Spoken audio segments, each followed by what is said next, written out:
Hello and welcome to the Adaptive Edge of Education. My name is Miranda and I will be your host. Today with me, I have two very special guests on what is a very special episode for me. Today I have Moxie Shorty and Maxwell Shorty, and the same last names are not a coincidence. They are my children. Maxwell is 14. He's about to start his junior year of high school. Moxie is 12 and she's about to start her 8th grade year of middle school. And they are here today to talk about a topic they chose and decided they felt was one of the most important adaptive challenges we currently have in education. So, if you guys could take it away, I'll give you the floor and explain to us what topic you're here to talk about today and what your experience is with it and why you chose it. We're here to talk about youth violence and gun violence and all of that. Okay. Specifically, we'll be focusing on school shootings. Okay. And why did you choose this topic? Because it can affect us very much. Okay. In what way? Like at our school, it can happen and stuff. Okay. Do you think that this is a topic that a lot of kids would have chosen if they were going to be on this podcast? Yeah. Yeah, I would say so, because it is a topic that will directly affects children specifically. Because it is youth violence and stuff. And school shootings obviously happen at a school, which is mostly populated by children and stuff. Okay. And do you think this is something that kids think about a lot? Yeah. A lot of kids in my school do. And how do you know that? Because I've asked some of them, or some of them have told me and stuff. And what do they say? That some of them keep their phones on them just in case it scares you. Oh, really? So they keep their phones on them. Like, what are they going to do with their phones, or what are they? What's They're gonna, call the police or tell their parents or something. Oh, okay. They keep their phones on them, like in anticipation if they need them, if there's an emergency. Yeah. Okay. Is that not allowed? No. But they do it because they're scared. They're scared. Yeah. What else have kids at your level, your peers, said to you about this particular topic, or what have you heard? Obviously, it's scary and frightening, but I feel like it's ignored mostly because kind of just don't want to face the reality of that could be a possibility. Okay. And that could happen. So I think it's scarier for kids my age to really think about something like that happening. And I would say it's easier to just deny it and say that really couldn't happen to me, but in reality it could. And how do you feel about that response of just denying it or trying to pretend like it, like that saying that wouldn't happen here or that doesn't happen here? Yeah. I definitely don't think it's the most constructive thing to do, and I don't think if everybody just ignores it and doesn't talk about it that it can get better, and that internally the kids will be getting more nervous and more frightened. But if they were to talk about it and express their feelings, that could potentially help them. Okay. Moxie? Do you think that, do you agree with Max? Do you think that students think about this a lot, but they try to ignore it or deny it, or what do you think? I think they try to ignore it, but also they try to protect themselves from it happening. Okay. So, do you have any experiences that you'd like to talk about or share in particular with youth violence or the threat of youth violence that has directly impacted you or that has shaped how you feel about this topic? On the 4th of July here, there was a kid who shot another kid because he was getting beat up, and that was kind of scary. Yeah. Because it was a mile away from us on the most populated area of our town. Yeah. And I've been threatened to be beaten up a lot. By kids at your school? Yeah. Mm-hmm. They never do, though. Well, I'm glad none of them have acted on it, but when they threaten that, how does that make you feel? Kind of worried, but since it's happened a couple times, I don't care anymore because they're not going to actually do it. But there are kids at my school who have gotten beat up and beat other kids up a lot. And does that scare you? Yeah. Okay. Max? Me personally, I don't really have any like real deep personal experiences with youth violence. I've definitely seen like people kids get into fights at school, but I mean nothing as serious as like school shootings or anything. But I think just like seeing it on like the news and stuff, and like seeing when it happens to other places, that can definitely make it feel more real and potentially like worrying me that it could happen to me. Okay.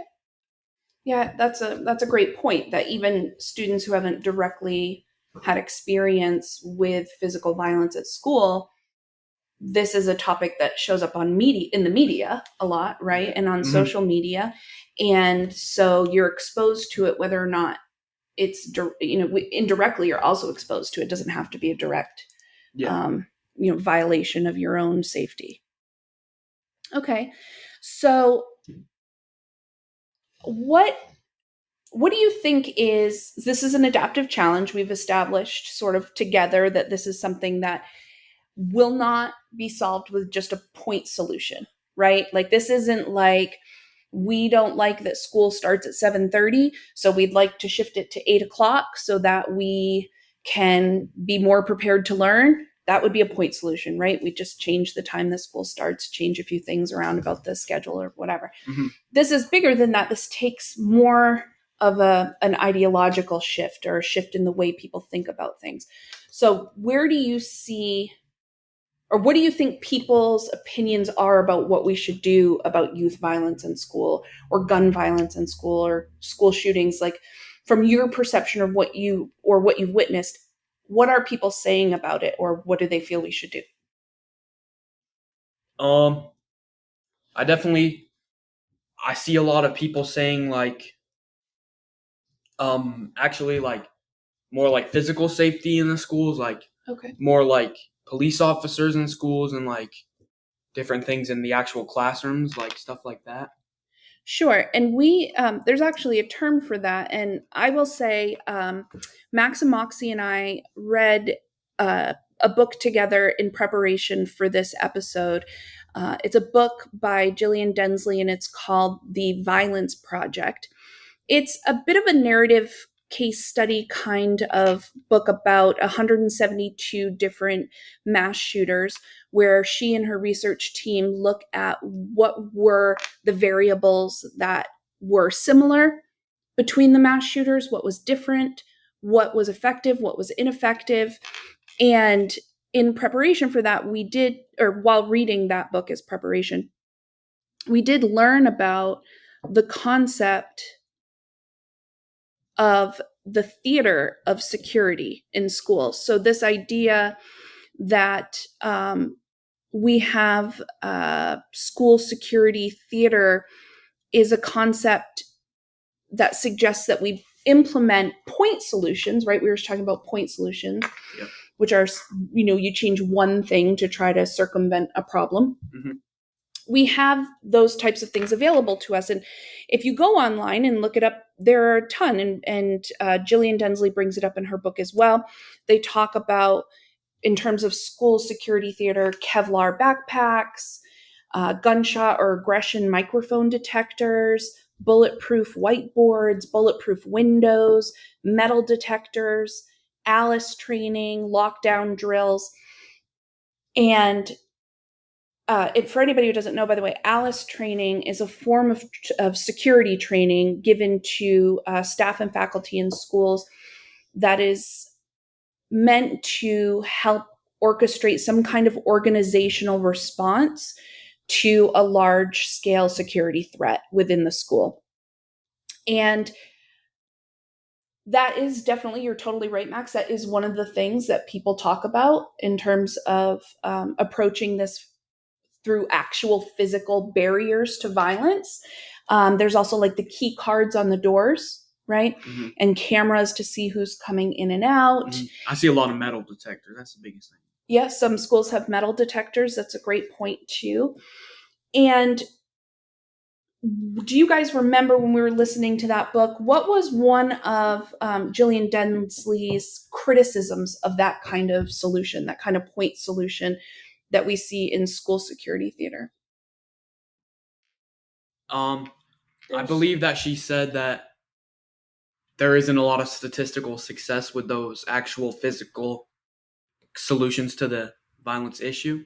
Okay. Yeah. So she did mention there's very little data supporting that these things are effective in terms of reducing the likeliness of there being violence in school or the number of people that are injured from violence, youth violence, that these things haven't really been shown to be effective in the reduction of either of those things. Yeah. Moxie, why do you think we still buy into these things then? Or why do we still do this? Because it makes it seem like there is success in them. Okay. Well, how do you think it makes us feel? More safe, because we have more stuff to keep us safe, even though it doesn't necessarily work that well. Okay, great. So that's why they call it theater, right? Is because it's like an illusion. It's like the presence of security in your school, even if statistically, in terms of the data, we're not seeing any progress or results or impact by these things. We feel safer. Do you think that your peers at school, that all of them feel safer after a lockdown drill? No. Why do you say that? Because the shooter knows where we're gonna be. Because they've also probably been in lockdowns. Okay, so they've been through the same trainings and drills, so they know what the teacher's going to do with the kids. Yeah. And so it doesn't feel safe to you. No, and also people don't take it seriously. Okay, what do you mean? In my science class, there was this one kid who burped as loud as he possibly could. And then everyone started laughing, and it didn't feel safe at all because no one was taking it seriously. Okay, so it felt disingenuous. Yeah. Yeah. Okay, Max, what about you? How do you think students at the high school respond to lockdown drills, or how does it make them feel? I agree with not everybody taking them seriously. I don't feel like everybody does take them seriously because I'm not sure. They just don't take them seriously. But I think, yeah, I don't think kids really think that it will be that successful. Okay. If there was actually a school shooting. I feel like sometimes the children point out the flaws in the lockdown drills and how that could fail in a real scenario. Mm-hmm. So I'm not sure if kids really have 100% belief in that it will help or potentially make the situation safer for them. Okay. Do you guys remember what Gillian Densley's criticism of lockdown drills was specifically? She said 1 in 4 kids responds in what kind of way to lockdown drills? Do you remember? I think she said that they feel more nervous, and there was this one kid they did a study on, and his mom said he came home way more nervous than when they had the lockdown drill.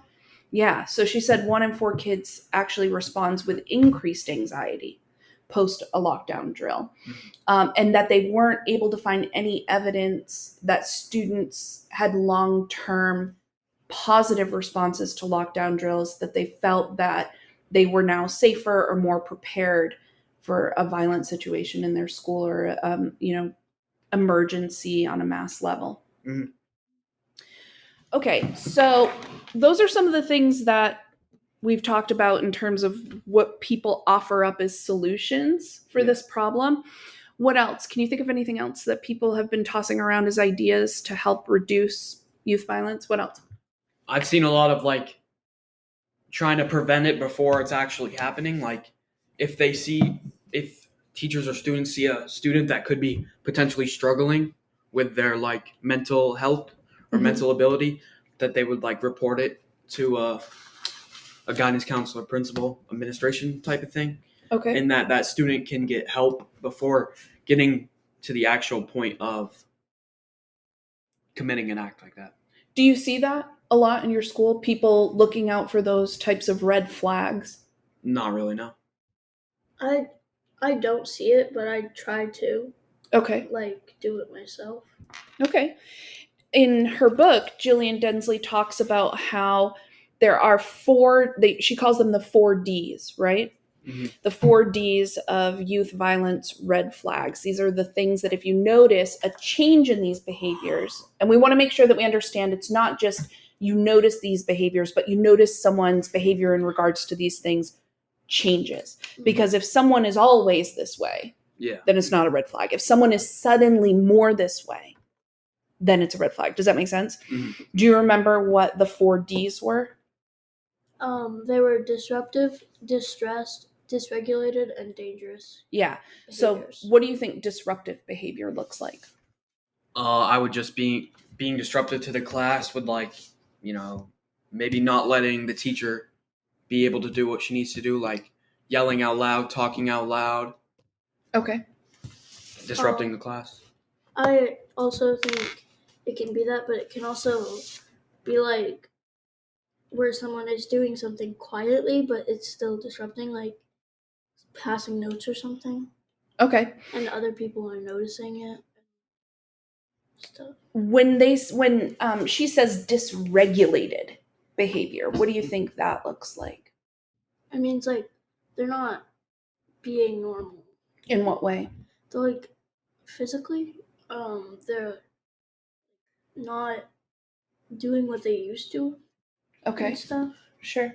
What do you think dysregulated behavior looks like, Max? I think it means that there's dramatic changes in the person themselves. Okay. Maybe the way they dress, the way they talk, the way they're acting, the way they actually perform in school. Okay. When she says distressed behavior, what do you think that means? I think that would be like, looking nervous, anxious, kind of like depressed, stuff like that. Okay. And what about dangerous behavior? I think that they're probably like threatening the teachers or the students, or being very dangerous, like throwing chairs or flipping desks. Mm-hmm. So something that I think would be really important if students were, and I like your idea of students being more observant of the red flag behaviors, because I'm going to ask you this. Do you think kids are more honest with their friends and their peers, or are they more honest with adults? They're friends.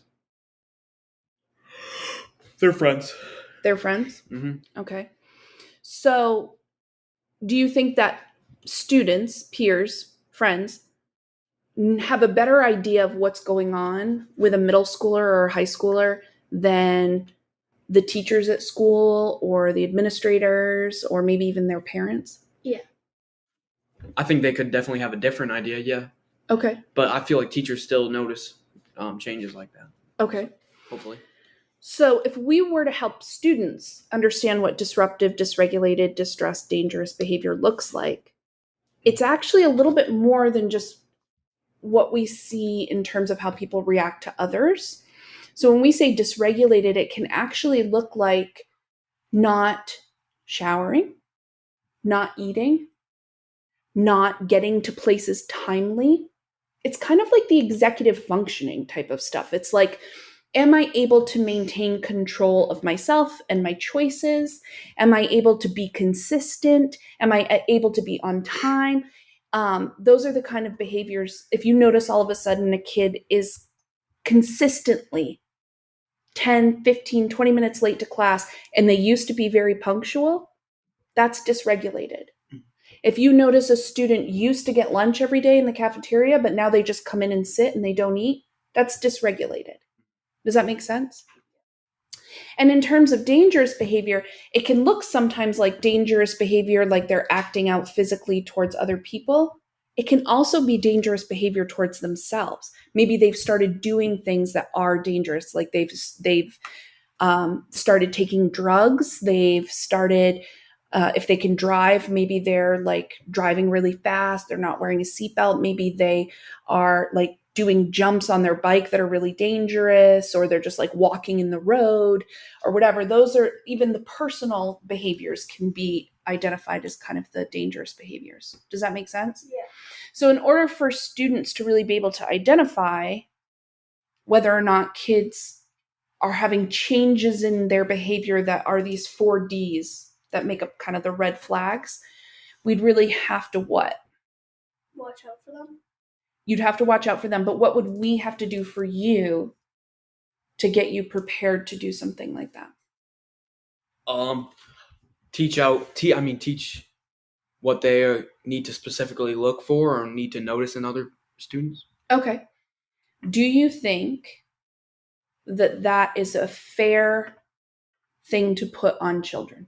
Do you think it's fair for adults to say, we want to educate you on how to look for dangerous, disruptive, dysregulated, or distressed behavior in your peers so you can let us know if you have a concern about someone? I don't think it's fair, but I think it's something we have to do. Okay. And I guess I understand what you're saying. Is it fair? Probably not, right? Should you have to do this? Should things be this way? Maybe not. Probably not. We'd prefer if they weren't. But I understand what you're saying, that sometimes we have to do things that aren't fair because they're necessary, right? What do you think, Max? I agree with what she said. Probably not fair. Definitely would be a hindrance on like the other students. Like maybe they don't want to do that. They have other stuff they would rather do. It probably needs to happen.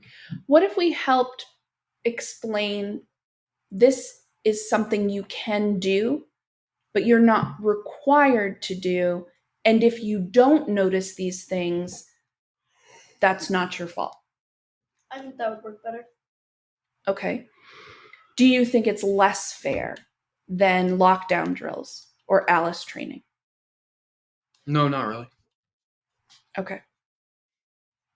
So we know that there are some things that do work, right? Do you guys remember what Jillian said about the things that are seen as sort of the best practice in handling people in crisis or people who are considering violence?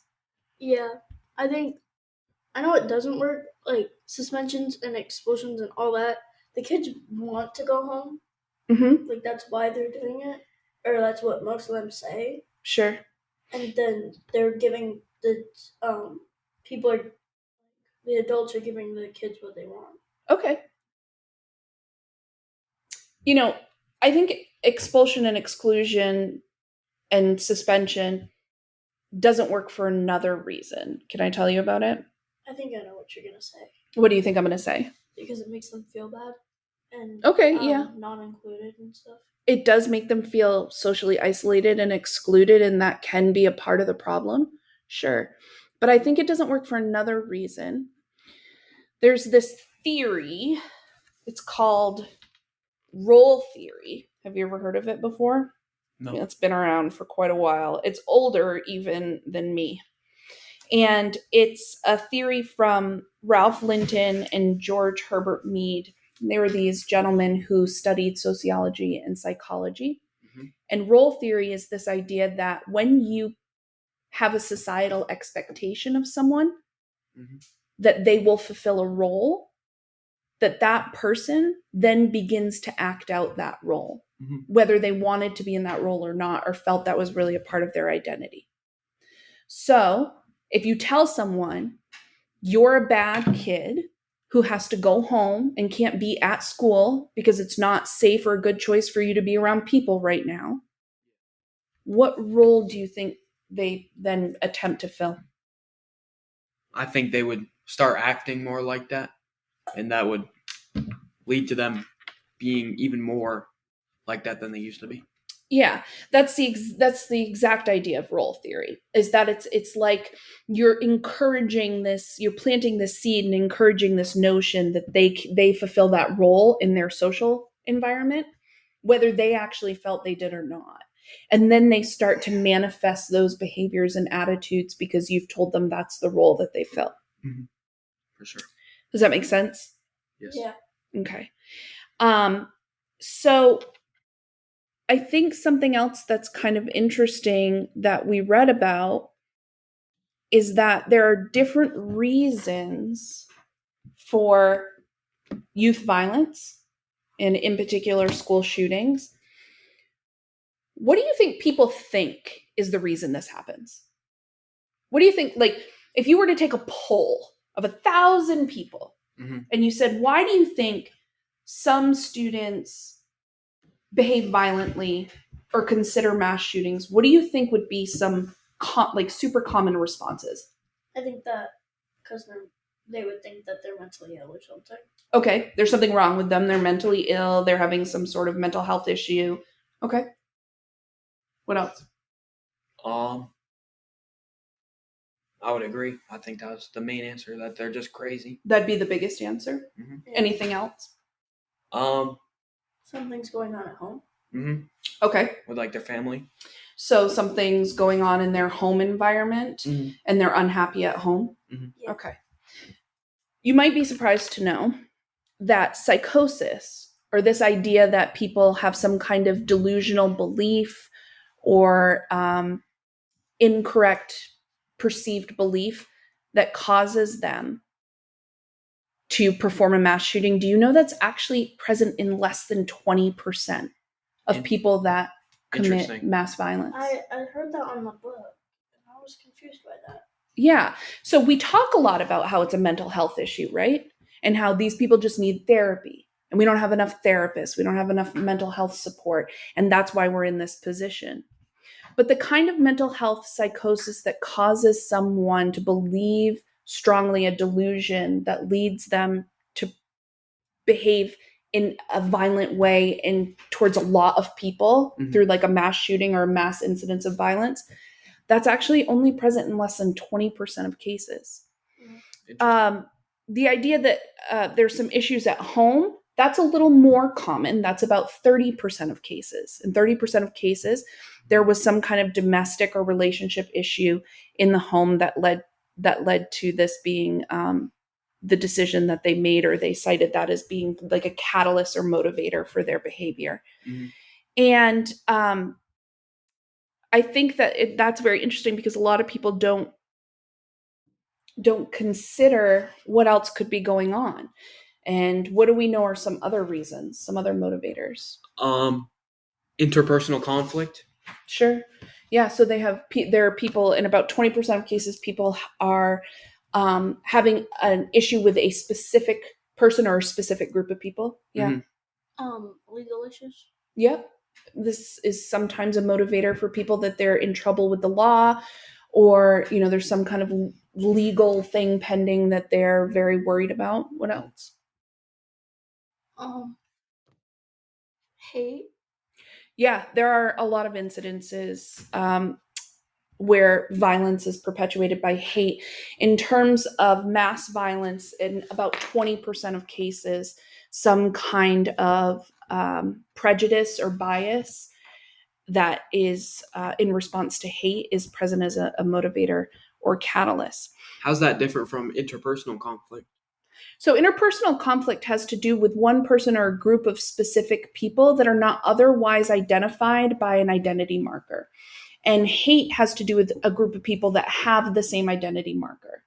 So in interpersonal conflict, you could have a conflict with just one person just because something happened between you, something bad, or a group of friends.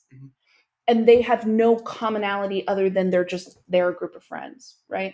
But if it's hate perpetuated violence, it's because of a prejudice or bias against some kind of racial, gender, LGBTQ, some kind of minority, sociological minority status that you have some kind of prejudice or bias against, religious bias, something like that.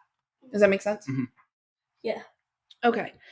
So when you think about this issue, what do you think is the best approach at this point that we could do to help mitigate the impact of youth violence, including mass violence, mass shootings, school shootings, that kind of thing? What would be the single most important change in your mind that we could make to reduce the incidences in our country? I know you said individual, but I'm not sure that just one thing could actually help solve the issue. I think it would be more a combination of multiple things that could help the issue. Yeah, so that's great that you bring that up, because that's what makes it an adaptive challenge, right?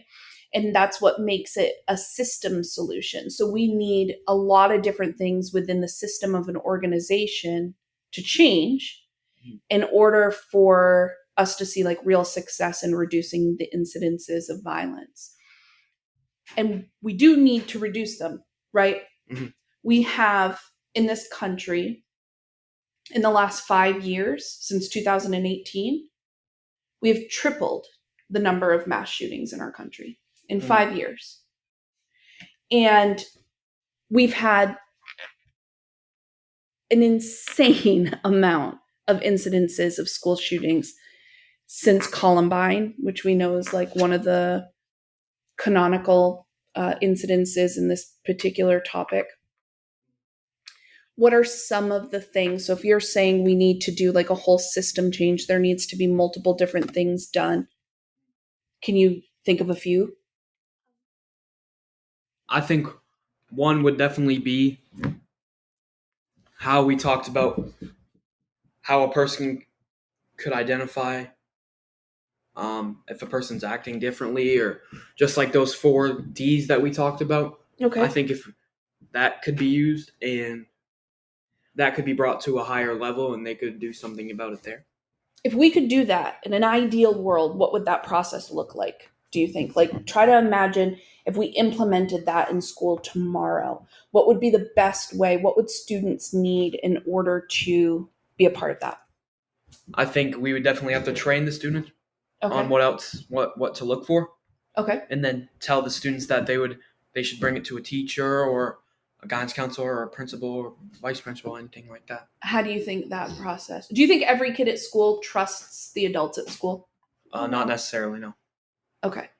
So what would they need? Even the kids who maybe have a level of cynicism or mistrust of the adults in their school, or adults in general even, what would they need in order to participate in that scenario?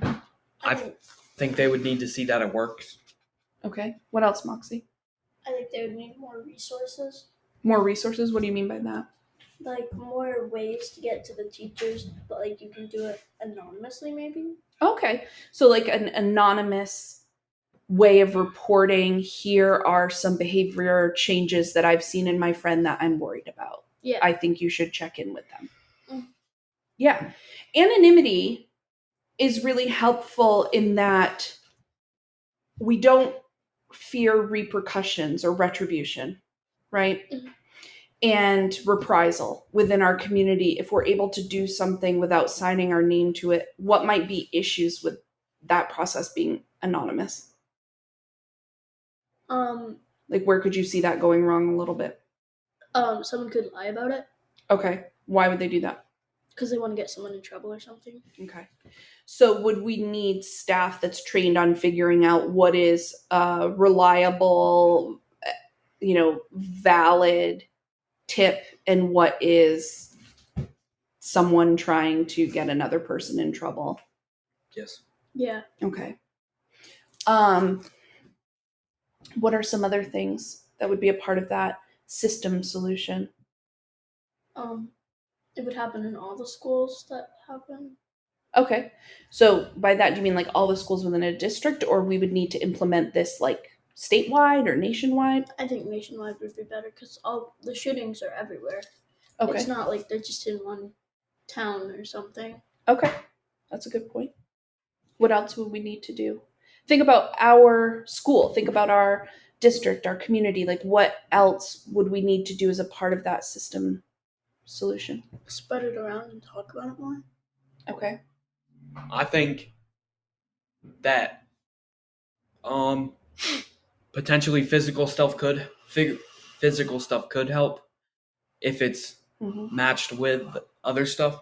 I'm not sure if it could help just on its own, but if we implement it with other stuff, Okay. it could. So backing up one intervention of having a way for peers to report changes in behavior in other peers that they're concerned about. Yeah. And backing that up with the school security theater that we were talking about. So how do we make our school appear secure and safe and fortified? Right? Yeah, I agree. How do you think it would make students feel to be able to report when they have a concern about a behavior in a peer? How do you think that would make them feel? Like, try to imagine that from your perspective or other students' perspective. Like a weight is lifted off their chest or something. Okay, a weight is lifted because they're able to tell someone? Yeah, and then if they know the blame's not going to be put on them. Okay. Because if they come out and say that they knew, then everyone's going to say, like, why didn't you tell someone? Okay. And I think it'll be useful. Okay. How else might it make students feel? Definitely a lot safer. You think it would make them feel safer? Definitely that they could go to this thing to report something like that would make them feel safer in their own environment, knowing that they have a thing like that could really help. Okay. Let me ask you this question. When you're in class, right, and your teacher's like, okay, we just took our unit test or we just completed our unit project, we're done with this unit, and now I'm going to pass out to you a form for you to give me suggestions and feedback on the unit, like what went well, what didn't go well, what can I change? And you're able to give that feedback to your teacher, and your teacher actually implements what students say and they change their curriculum or their content or their unit based on that feedback. How do you think that makes students feel? I think it makes them feel better. In what way? How do you think it makes them feel, Max? Like something is actually being done, and that what is being implemented is actually working. Okay. And do you think they feel like they have a better sense of control? Yeah. Or ownership over their experience in the class? For sure. Yeah, I think so. Do you think they feel they are more valued? Mm-hmm. Do you think if students had a way to report changes in behavior after being trained on what that actually looks like versus what maybe some of us think distressed behavior or disruptive behavior looks like, do you think if students felt they could report that would give them the same sense of being valued or having some level of ownership over their environment at school? I think so, yeah. I agree. Do you think students would use it? Mostly, yeah. I don't think every student will, because some of them don't have access to it. Like, if they got their laptops taken away, so I feel like we could do something about that, like put like a box at the end of the hallway or something. What if we made like a fully inclusive way, if we developed a fully inclusive way to do the anonymous reporting? But how? Like, what if there was like a number that you could, or like we made an app where people could send in an anonymous message, or there was some kind of, like, the boxes were maybe installed in the back of bathroom stall doors that you could put like your anonymous tip in so that you wouldn't have, people couldn't see you doing it or something like that. Mm-hmm. If it was like fully inclusive in that sense, do you think people would use it? I think it would be better if everyone did that instead of like on something that they can see you writing it on. Okay. Because like you can't take your laptop into the bathroom. That's true. It's kind of weird. That would be weird. Okay, so on this podcast, what we like to do now is break down an adaptive challenge using a theory of understanding organizations. So organizations are gigantic conglomerations of people and policies and practices and tools and resources and products and all kinds of stuff, right? Mm-hmm. They have cultures and climates and language, and they actually are kind of like their own monster, their own beast, their own individual. Mm-hmm. but there's just a lot of components to them. Yes. And education is an organization. Every school is an organization, like every workplace or every hospital, every family. They're all types of organizations, right? Yeah. And there are these folks that do research on organizational theory, so theories about how organizations work. Their names are Bullman and Deal. And yeah, I think I probably talk about them a lot. But they have a theory about organizations that there are 4 different frames or lenses that you can use to look at any issue within an organization. So that issue could fall under what's called a structural frame. And the symbol for that is like, that's the factory of how an organization functions. At school, it's like, what is our schedule? What resources do we use? What tools, what software? Where do we, like, what's the actual school building like? When do we get there? Who teaches there? That's all the structural frame. Does that make sense? Yes. What classes do we teach? What do you need to pass? How many credits do you need to pass? Then there's the human resources frame. That's the frame, the symbol for which is the family, that kind of uncovers anything that's an interpersonal relationship issue. So anything that would come up in a family as an issue falls under the human resources frame. Does that make sense? Yes. There's also a political frame, and this is one of the hardest ones to understand. The political frame, the symbol is the jungle. And the reason it's the jungle is because The jungle. what's in the jungle? Who's in charge in the jungle? The lion. The Okay. bears. There's no bears in the jungle. All right, Have you ever seen but Jungle Book? There's she's a right. bear in There's a- Jungle Book. there's a Bears bear. don't go in jungle. Anyway, that part doesn't matter. But you understand that there's like an apex predator, right? Yeah. And that person's in charge. That animal is in charge in the jungle. The lion. The king of the jungle, The right? bear. But there's a hierarchy of power. And within an organization, there's also hierarchies of power. There are people who are more in charge and more in control. They have more influence, and people who have less. Uh-huh. Does that Yeah. make sense? For sure. In the symbolic frame, we use the symbol of the temple. Essentially, the symbolic frame of an organization. Have you ever seen a mission and vision statement? No. Well, I've seen a mission statement. I've Yeah. seen it in a vision statement. Okay. Most organizations have a mission vision statement. Mhm. And those are statements that explain their big why. Mhm. Why are we doing this? What's our goal? What's the point? What's the purpose? Why are we here? What are we hoping to accomplish? Does that make sense? Mm-hmm. That's generally what the mission vision statement is. And those are the things that are covered by the symbolic frame, the big why. Mhm. So when I think about youth violence as an adaptive challenge, that means it falls under those frames. Moxie, where do you see youth violence falling? Typically in schools and on social media. Yeah, but I mean, in terms of those 4 frames, you're right. It isn't. I'm sorry. I should have been more. I should have been more specific. In terms of the 4 frames, where do you see youth violence and school shootings and mass violence falling? Do you think it's more of a structural issue? It's an issue within the structural frame? Do you think it's an issue within the human resources frame? The human resources, for sure. Okay, so that's the family. That's interpersonal conflict. So tell me how youth violence and school violence is a human resources issue. People just crazy. Well, no, I mean, that's kind of rude, to be honest. But How is it an issue within like the relationships between people? I mean, we've just seen how the issues in the relationships between people can directly lead to the violence. Okay.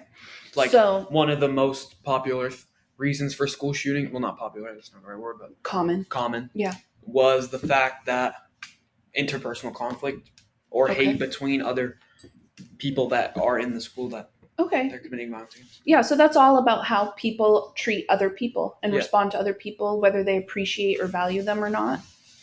Do you think that this is an issue, or could you understand this issue in terms of the structural frame? So that's like the factory, that's the how we do, what we produce, what are our tools, our resources, Yeah. our rules and protocols. For sure. How is that a issue within the structural frame? Because we already have tools and resources set up for this kind of stuff. Okay. So we've already kind of created a structure and a plan, kind of like what to do. Like with the lockdown drills. With the and lockdown drills and all that stuff. We've kind of already have a structure, a kind of like framework that we follow. Yeah. In order to prevent, or if this thing is happening, to how to handle it. Okay. So that's. And then do you see this as being a political issue at all in terms of the political frame? I mean, is there a hierarchy to power and influence and control here? I would say Yes, definitely too. there is. Okay. I definitely think that the adults, the teachers and ministers stuff, definitely have the power, like, and the authority, but definitely the knowledge to be able to teach the students how to be able to spot this behavior, how to help prevent this behavior, what to do in the actual act of it happening. Mm-hmm. So I believe that, like, in social stuff, like, adults who don't have anything to do with it can still believe, like, that guns should be okay. Okay. So there's a lot of power in terms of like the group of people that are in support of less strict gun laws. Yeah, I think that not on a bigger scale, like the actual politics behind it, like guns and everything, and actually, of course, how to handle this issue is definitely on the bigger scale of politics. Okay. And that goes into even more authority and control and stuff. But they do. You're right. They have authority and influence and power. Mm-hmm. They have lobbyists and legislators and people that support their cause that are pushing for laws that also support their cause. Right. For sure. Yeah. Do you think anything happens to that hierarchical structure within the organization of a school if you give students the ability to report out on red flag behavior after being trained on what that exactly looks like and when that needs to be reported? Do you think that hierarchy within the school changes at all? I think it definitely gives more power and control to the students. Okay. And that they're definitely more involved in the actual issue and have more power than they used to if they weren't able to spot it. Okay. Yeah, I agree with Max on that. And in terms of the symbolic frame. Yeah, the jungle. Nope, that's the political. Symbolic frame is the temple. It's the big why. Why are we doing this? What is the point? The mission and vision. Yep. Do you think that this falls within that frame? Yeah. Yes. I definitely think there is a mission statement in the way that there's definitely what we want to do. Like schools and politics and stuff are saying what we want to do about this issue, what could help, how we could prevent this. So in that way, I definitely think there's some mission, vision. Do you think it should be part of a school mission to encourage or to bring about students who feel they have the ability to identify when there's risk behavior happening, when there's red flag behavior happening, and not just in school, but in their future as adults? Do you think that should be a part of the vision? I think so. Yeah. For sure. That's called self-efficacy. The ability to believe in, or the belief in one's ability to create change or to be successful or to have a effective impact is self-efficacy. Okay? Yep. So lastly, my cohort and I created a theoretical fifth frame. It's not a part of Bullman and Deal's theoretical framework, but it's fifth something we posited as like a potential fifth frame. It's called eudaimonia.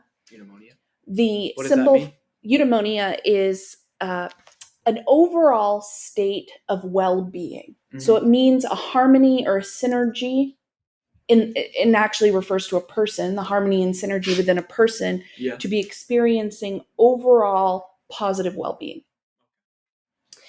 We posited that every organization has a eudaimonia, like a person has a eudaimonia, and that is the overall synergy or harmony amongst an organization.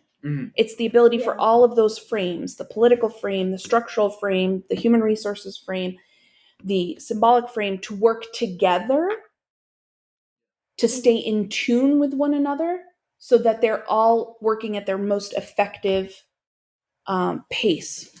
Does that make sense? I think it is. What's the symbol for that one? A tuning fork. The kind of tuning fork that would be used like to tune a whole orchestra. What does a tuning fork look like? A tuning fork looks kind of like, has two prongs like this. Imagine a fork, but just two prongs. You might have even seen something like this, like when we grill. It's like a jabbing fork. Kind of like they're really big like this. Yeah. But it's like all one solid piece of metal, and you bang it off something, and it gives a specific tune when you do that, a specific note that everybody in the orchestra tunes to, so they know all of their instruments are tuned so they can produce the most effective, best quality sound. Oh, Does that make sense? Okay. Do you think that this issue falls within that frame? I think, yeah. I think Okay. some of it does. Okay. Do you think that all of those things have to work together? The structure of an organization, the people, the family within an organization, the political influences, and the symbolism, the mission and vision. Do you think all of those things have to be working in tandem to help each be the most effective? For I think sure. so, yeah. I think we were bringing up the point, the point system and stuff. Point solution? Point solution. Yep. Solution. But that doesn't work. So, no, just one of those things is going to work. Okay. You definitely have to group all those things together in Mhm. order to have a more successful solution and idea and how to handle this. So the most effective that we could be in regards to addressing this issue would be to use every one of those branches, every one of those frames, collaboratively to enhance each other's effectiveness. Is that what you're saying? That's what I agree with, yes. Great. So I want to thank you for coming on and for talking about this topic today. I know that we just had an incident in our own community that was upsetting and scary. And I know it was hard to talk about what happened, especially where it was so close to home. Mm-hmm. Does thinking about these things at this level, and I want you to know this is a lot of work. This is hard to understand. These concepts are complicated. Mm-hmm. It's high level of synthesization of information to get to these ideas. Mhm. But does it make you feel better? A little bit, yeah. Okay, in what way? Makes me feel more safe to know all of it. Okay, so knowing more about it makes you feel more like you have control over your safety? Yeah. Okay. Definitely think knowing more about the topic helps me understand what I could do to help and how I could personally identify issues like this, and it just knowing about the topic helps me kind of process it and handle it in my own mind. Do you think that having these kinds of discussions with students at school, so asking students like, what do you think we should do? Would you be interested in this or whatever? Do you think that that it would help them process or feel more safe or more in control as well? I would agree with that. Think so, I yeah. think so. That would That be a would very be great solution. a pretty good solution, and I think it would work well. Great. Definitely provide more safety. Mhm. Thank you for coming on today. No problem. I love you. Love you too. Love you. All right. That was our episode of the Adaptive Edge of Education. And we will see you next week with another topic. Have a great day. Jungle Book.